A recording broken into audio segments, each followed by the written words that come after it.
বাংলাদেশের দ্বিতীয়তম ব্যক্তি হিসেবে মানাসুল জয় করেছেন সেই তৌফিক আহমেদ তমাল আমাদের সাথে। এত বড় বড় পাহাড় দেখেছি, এত সুন্দর মেঘের মিতালি দেখেছি। একদিনে নিশ্চয়ই তৌফিক আহমেদ তমাল এরকম তৈরি হয় না নিশ্চয়ই। যখন আমি পাহাড়ের কোনো চূড়ায় উঠি, ওঠার পরে যখন নিচের দিকে তাকাই, দুনিয়াটা আমার কাছে মনে হয় যে বিশাল। আর কোনো ফেরার কোনো ওয়ে না, আমার সুস্থ হতে হবে। দুঃসাহসিক যাত্রা, তো সেখানে আসলে অক্সিজেন আপনারা কিভাবে পান? কিছু মানুষের জীবন আমি সংকটাপন্ন দেখেছি। এখন আসলে সামনের পরিকল্পনা কি? আমার মনে হয় না আর কোনো ৮,০০০ মিটারে আমার নিজের টাকায় যাওয়া সম্ভব। বাংলাদেশে আসলে একটা সময় ছিল যে হচ্ছে অ্যাডভেঞ্চার ট্রেকিং, অ্যাডভেঞ্চার অ্যাক্টিভিটি, অথবা আমরা নেপাল, ভারত বা ইউরোপ আমেরিকায় যে বরফে আচ্ছাদিত হাজার হাজার মিটার বা ৭,০০০ ৮,০০০ মিটার পাহাড়ের সেখানের চূড়া স্পর্শ করা বাংলাদেশের মানুষের কাছে একটা সময় স্বপ্ন ছিল। তো এই স্বপ্নটা না এখন আসলে অনেকটা ছেলে খেলা বলবো না, অনেকটা সহজ করে হয়ে গেছে। তো কিছু মানুষদের দ্বারা আমরা সেরকম একজন মানুষকে পেয়েছি, তৌফিক আহমেদ তমাল, যিনি সম্প্রতি এই সেপ্টেম্বরের এই 25 তারিখ যিনি সেপ্টেম্বরের 25 তারিখ নেপাল না শুধু সারা বিশ্বের ৮ম উঁচু চূড়া মানাসলু যিনি জয় করেছেন, এবং তিনি বাংলাদেশের দ্বিতীয়তম ব্যক্তি হিসেবে মানাসলু জয় করেছেন। সেই তৌফিক আহমেদ তমাল আমাদের সাথে আজকের স্টার পডকাস্টে হাজির হয়েছেন। আমরা তার কিছু গল্প শুনব। তমাল, আপনাকে স্বাগত। ধন্যবাদ আপনাকে মনির ভাই। আমার খুবই কাছের একজন মানুষ, যার বলা যায় আমার ভ্রমণ সঙ্গীও অনেক ক্ষেত্রেই। আমাকে আপনার সাথে এই স্টার পডকাস্টে আমন্ত্রণ জানানোর জন্য। জি, আপনাকে স্টার নিউজে স্বাগত। তমাল, আমরা একটু এই যে আসলে আপনি ৮,০০০ মিটারেরও বেশি পাহাড় জয় করলেন, এটা বাংলাদেশের তরুণদের জন্য আসলে একটা গৌরবের। তো এটা আসলে একদিনে নিশ্চয়ই তৌফিক আহমেদ তমাল এরকম তৈরি হয় না নিশ্চয়ই। আপনার শুরুর গল্পটা একটু শুনি আপনার থেকে, যে আপনার জন্ম, বেড়ে ওঠা, পরবর্তীতে পাহাড় নিয়ে ভালোবাসার দিনগুলো কবে থেকে শুরু হলো? আসলে সব কিছুর সূচনা একটু দীর্ঘায়িতই হয়, আর একটা পরিণত পর্যায়ে আসতে অনেকটা সময় লাগে। যদিও আমি নিজেকে বলবো না আমি পরিণত হয়ে গেছি। মানাসলু পর্বত পৃথিবীর ৮ম সর্বোচ্চ পর্বত। পৃথিবীতে ৮,০০০ মিটারই পর্বত আছে 14টি। আমরা জানি সেই 14টি আমাদের খুব কাছাকাছি নিকটে অবস্থিত, মাত্র 1 ঘন্টা 20 মিনিটের ফ্লাইট। আর পর্বত আরোহণের যে ব্যাপারটা, আমার প্রথম সূচনা আমি যদি বলি, আমি যখন স্কুলে পড়তাম, স্কুলের শেষের দিকে 2007-08 দিকে আমি প্রথম বন্ধুর সাথে চন্দ্রনাথ পর্বতে যাই, সীতাকুণ্ডের চন্দ্রনাথ পর্বতে যাই। সো এই চন্দ্রনাথ পর্বতে তখন আমি আমার বন্ধুর সাথে গিয়েছিলাম। সে বেসিক্যালি তীর্থযাত্রায় গিয়েছিল। তো তাদের যে মন্দির, সে মন্দিরে সে প্রার্থনা করতে গিয়েছিল। আমি ঘোড়ার বসেই গিয়েছিলাম, এর আগে আমি কখনো পাহাড়ে যাইনি। তো সেই থেকে যে পাহাড়ের প্রতি একটা আমোগ মায়া জন্মালো। পরবর্তীতে যখন কলেজ লাইফে আসলাম, অনেক সময় কিন্তু অর্থের অভাব। তো আসলে ঘোরার সময়টা কিন্তু স্টুডেন্ট লাইফে ঘুরতে হয়। তো সেই থেকে সূচনা, ক্রমান্বয়ে আস্তে আস্তে ট্রেকিংয়ের একদিনের গন্তব্যে হাইক করা শুরু করেছি, সীতাকুণ্ডের বিভিন্ন ঝর্ণার রেঞ্জগুলো। সেই থেকে আবার বান্দরবনে যাওয়া শুরু করেছি। একটা সময় হতো আমি কুমিল্লা বেস্ট, যেহেতু কুমিল্লায় আমাদের একটা গ্রুপ ছিল। জন্ম কুমিল্লায়। আমাদের কুমিল্লা থেকে আসলে আর কেউই পর্বতারোহণের সাথে কেউ সম্পৃক্ত হয়নি। বাট যাদেরকে দেখে দেখে আমার সূচনা হয়েছিল, ফিউরিয়াস ট্রাভেলার্স নামের একটা গ্রুপ ছিল কুমিল্লায়। আমরা পার্কে সাধারণত আড্ডা দিতাম, পার্কের মধ্যেই তাদের গ্রুপটা ফর্ম করে। তো ওনারা দেখতাম বড় বড় ব্যাগ নিয়ে বান্দরবনের দিকে যাচ্ছে, গহীনের দিকে যাচ্ছে 4 দিন 5 দিনের জন্য। তো আমি খুব করে বলতাম আমাকেও নিয়েন সাথে। তো তারা সেই উপলক্ষগুলো কিন্তু চলে এসেছিল, আমাকে অনেকবার আমন্ত্রণ জানিয়েছে যে তুই চাইলে যেতে পারবি। তো আমি আসলে বাজেট মিলাতে পারতাম না। হ্যাঁ, ওই সময়ে 4,000-5,000 টাকায় অনেক দিন বান্দরবনে ঘোরা যেত। তো সব কিছুই অতটা ইনফরমেশন ছিল না। একটা মজার বিষয় না, আপনার সাথে ধরেন আমারও মিল আছে। এবং বাংলাদেশে যারা পর্বত বা পাহাড় ভালোবাসে, প্রত্যেকেরই দেখবেন হয় শুরু হয় সীতাকুণ্ড পাহাড়ে গিয়ে, আর না এলে বান্দরবানের বগালেক বা কেওক্রাডাঙ্গে উঠে। এই অনেকের প্রায় 90% বা 80% মানুষের ভালো লাগা শুরু কিন্তু এই 2টা পাহাড়ের সাথে মিলেছে। আমি 2010 সালে প্রথম আমি এতে গিয়েছিলাম, কেওক্রাডাঙ্গে গিয়েছিলাম। তো সেই বান্দরবনে দেখা যে পাহাড়ে যে বৃষ্টি দেখার পরে আসলে পাহাড় নিয়ে আমারও ভালোবাসা আসলে কাজ করে। তারপরে আপনার হ্যাঁ, সেই বান্দরবান যাওয়া ঘোরা থেকেই মানে প্রথম যখন বান্দরবানে গিয়েছিলাম আমি ট্রেকিংয়ে গিয়েছিলাম, আলীকদমের দিকে গিয়েছিলাম অনেক আগে, তো 10-11-র দিকে। এর আগে আমি আসলে সীতাকুণ্ড ছোট ছোট ট্রেকগুলোই করতাম। তো প্রথমবার আমি যখন বান্দরবান গিয়েছি এত বড় বড় পাহাড় দেখেছি, এত সুন্দর মেঘের মিতালি দেখেছি, বৃষ্টি আর সাধারণ যে মানুষগুলো, আদিবাসী সম্প্রদায় মানুষগুলো যাদের মানে খুব সংগ্রামী জীবনযাপন, তাদের অপ্রতুল বিভিন্ন সংকটের মধ্যে তারা জীবন কিভাবে কাটাচ্ছে, কত স্মুথলি কাটাচ্ছে, বাজার থেকে বা তাদের বসতি 2 থেকে 3 দিন, চিকিৎসা ব্যবস্থা 2 থেকে 3 দিন, ম্যালেরিয়ার প্রকোপ থেকে শুরু করে তাদের সংগ্রামী জীবনযাপনের সাথে নিজের কমফোর্ট জোনটার কথা চিন্তা করছি যে আমরা কোথায় থাকি। হ্যাঁ, আসলে সুবিধা বঞ্চিত শুধুমাত্র আপনারা মানে লোকালয়ে না, শহরেও না, শুধু পাহাড়েও দেখা যায়। ওই জীবনযাত্রাটা দেখলে মনে হয় যে হচ্ছে আমরা যে বৈষয়িক জগতের যে আমাদের বসবাস, এত লাভ করতে হবে, এটা করতে হবে, এটা করতে হবে, এইসব স্বার্থটা তখন আসলে আমাদের কাছে ঠুনকো মনে হয় ওই জীবনযাত্রা দেখলে, নাকি? জি, অর্থের ভ্যালু নাই, আমরা অর্থের পেছনে, টাকার পেছনে ছুটছি। হ্যাঁ, জীবনের প্রত্যেকটা ক্ষেত্রে টাকার ক্ষেত্রে ছুটছি, কিন্তু দেখা যায় এখনও সেই আদিম একটা প্রক্রিয়া কিন্তু আমাদের এই পার্বত্য চট্টগ্রামে পাহাড়েই আছে। হ্যাঁ, যেখানে টাকার প্রয়োজন হয় না, কেউ চাল দিল, কেউ সবজি দিল, এভাবেও কিন্তু চলে যাচ্ছে বিনিময় প্রথাটা।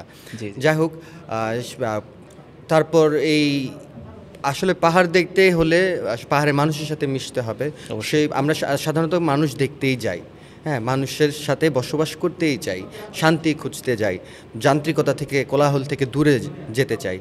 সো এই থেকেই মায়া, একটা আমোঘ মায়া জন্মালো। তারপর আমার পাহাড়ে নতুন নতুন ঝর্ণা খোঁজার একটা শখ হয়, যে আমার শ্রদ্ধেয় গুরু নিজামুদ্দিন ভাইয়ের সাথে, উনি ওনার মাধ্যমে আসলে আমার পাহাড় ভালোবাসার মাত্রাটা আসলে দ্বিগুণ, 3 গুণ, কয়েক গুণ হয়ে যায়। ওনার সাথে আমিও ঘুরেছি। তো ভাইয়ের সাথে ঘুরতে ঘুরতে ঝর্ণা খুঁজতে বেরোতাম ওনার সাথে। তো একটা সময় দেখলাম আমার ঝর্ণার চেয়ে বেশি ভালো লাগে পাহাড়ের উচ্চতা। সো একটা পর্যায়ে ভাই ঝর্ণাই খুঁজতেন, আমি পাহাড়ের চূড়া চেস করতাম। তো সেই থেকেই বাংলাদেশের সর্বোচ্চ যতগুলো পর্বত আছে বা পাহাড় আছে, সে পাহাড়গুলোর উচ্চতা মাপা, সার্ভে করা, হ্যাঁ, ডিফারেন্ট রুটে আমরা জানি নানান প্রতিকূলতার কারণে বান্দরবানের সকল রুটে ভ্রমণ করা যায় না।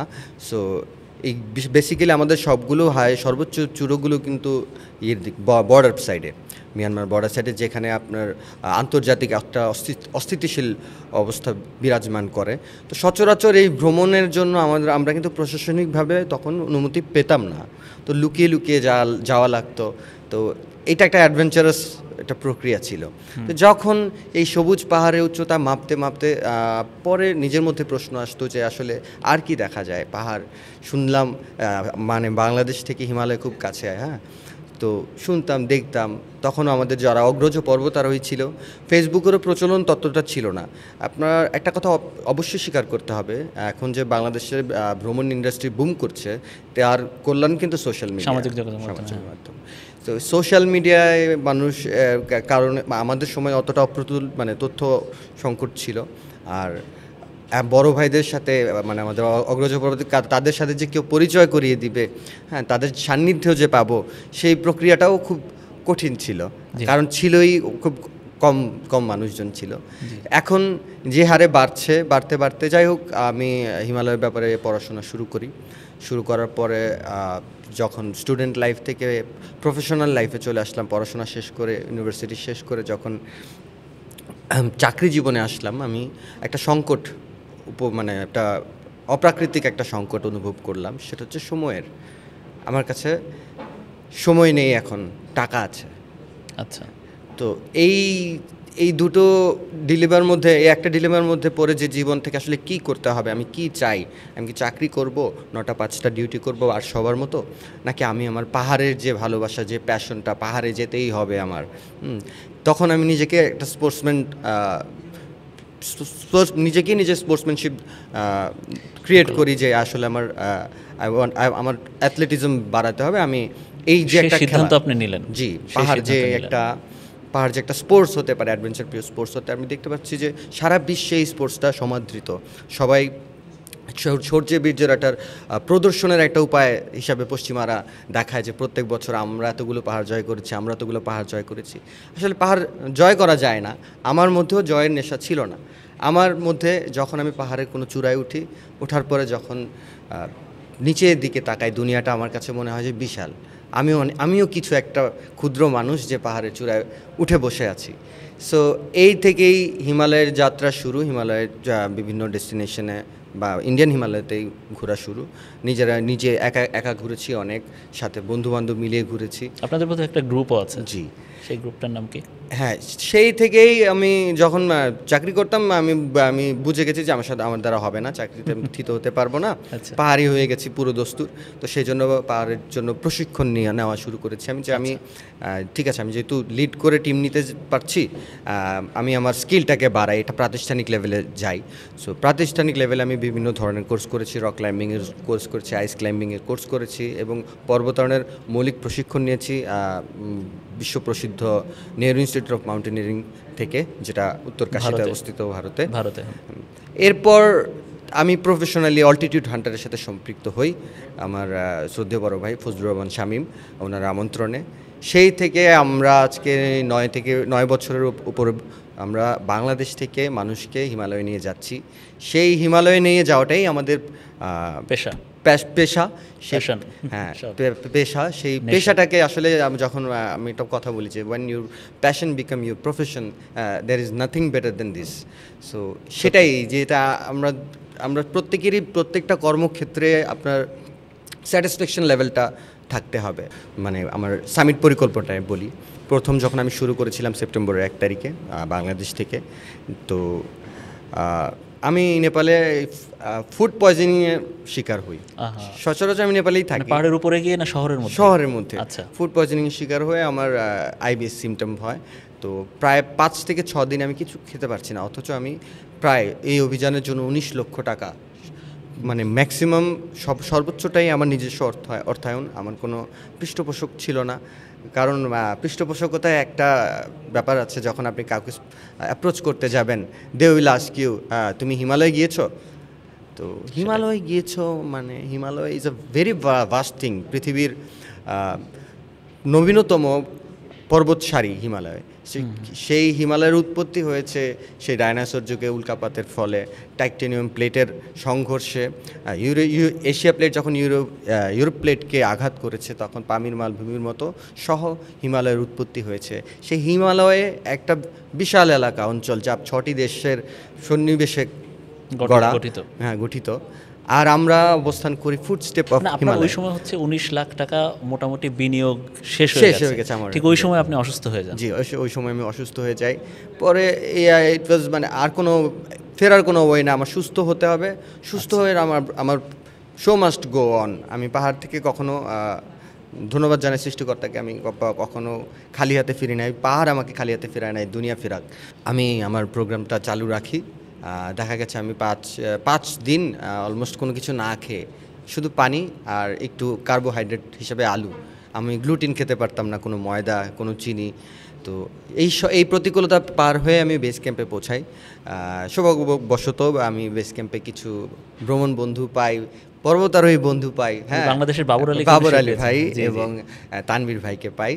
আর কাকতালীয়ভাবে আমার এজেন্সির শিবির আর ওনাদের শিবির কাছাকাছি ছিল। ক্যাম্প। হ্যাঁ, টেন্ট। তো অস্থায়ী টেন্ট আমাদের বেস ক্যাম্পে আমরা ভালো সময় কেটেছে। ওনারা রোটেশনে বের হতেন, আমি রোটেশনে বের হতাম। তো ওনারা আমার 2 দিন আগে পৌঁছেছিল ওই বেস ক্যাম্পে।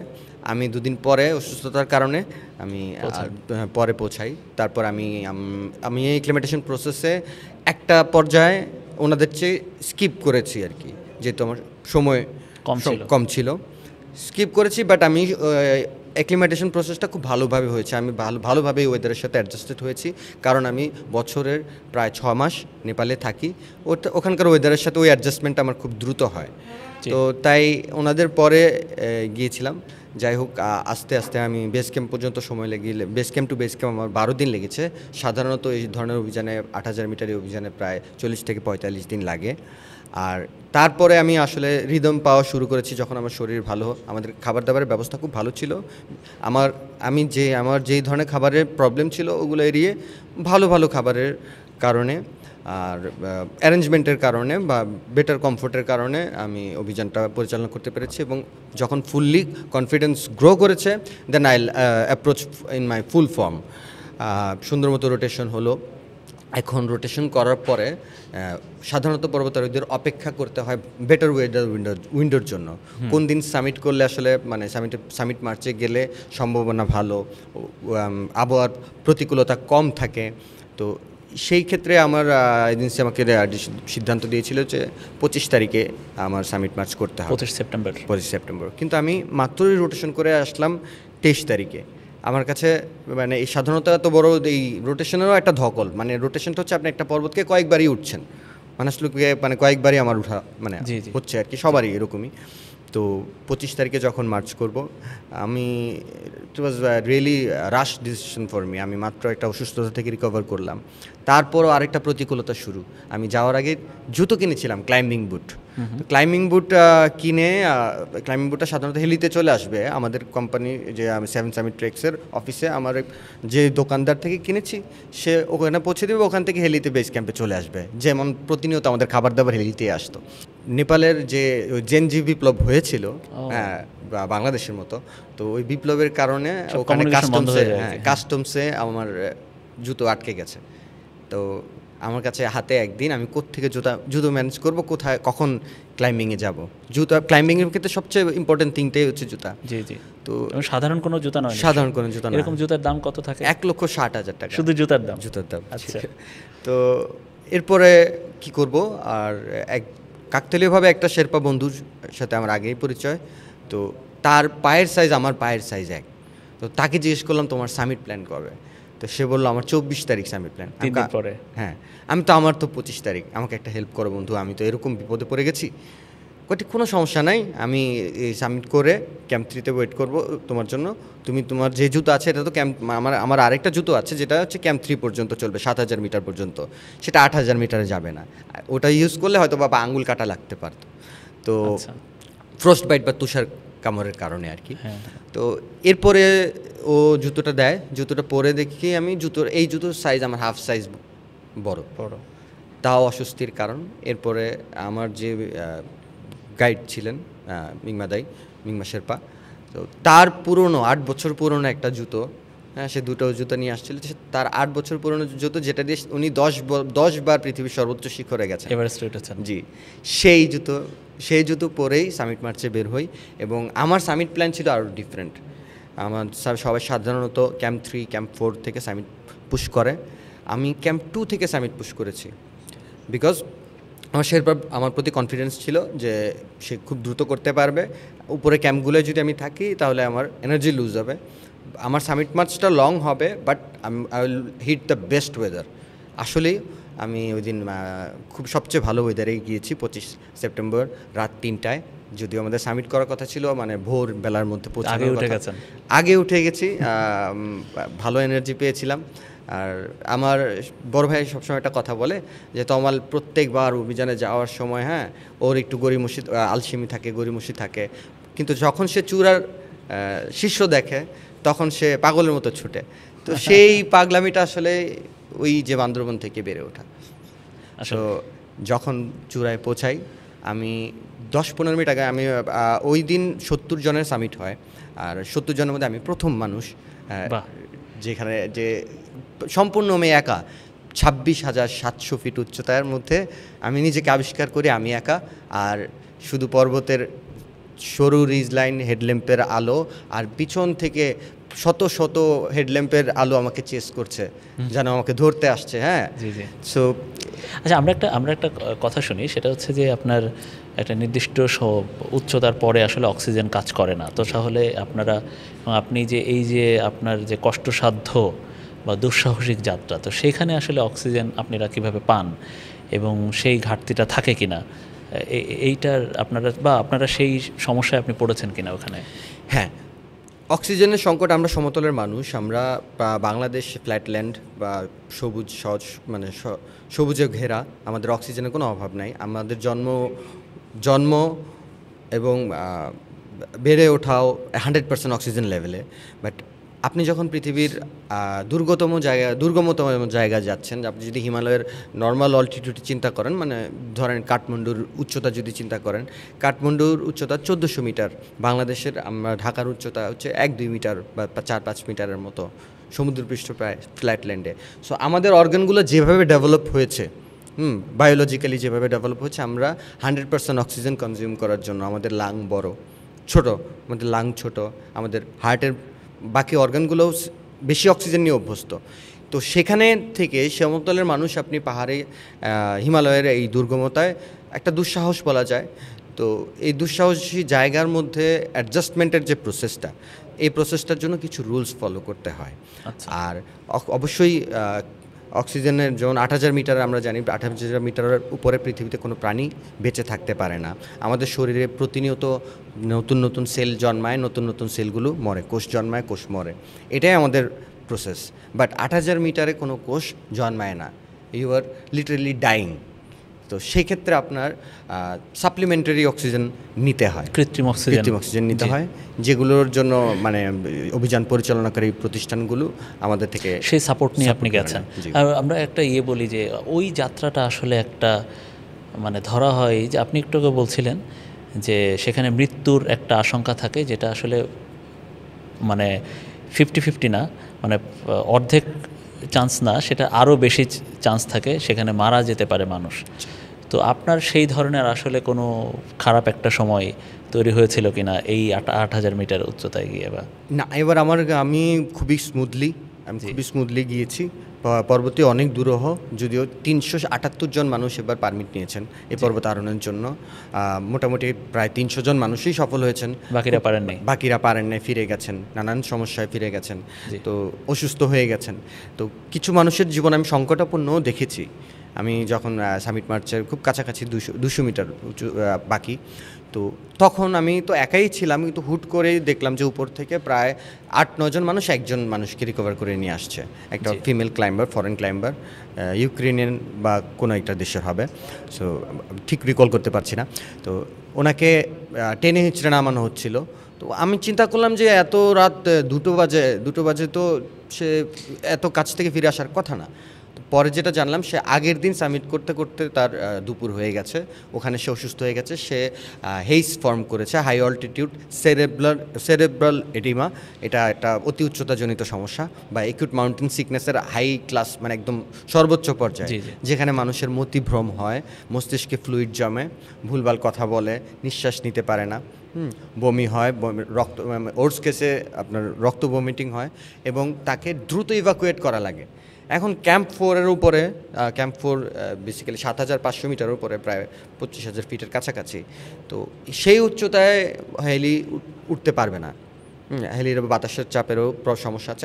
এত উঁচুতে সাধারণত হেলি ওঠে না, এগুলোতে বোয়িং যায়, বিমান যায়। মানে তাদেরকে আসলে মানুষ দিয়ে, আরেকজন মানুষ দিয়েই তাদেরকে ওখানে নিচে নামিয়ে আনতে হয়। এটা আসলে খুবই কষ্টসাধ্য, মানে যেখানে নিজে একা একা হাঁটা যায় না, সেখানে আরেকজনকে নিয়ে আসলে নামানো আসলে কষ্টকর।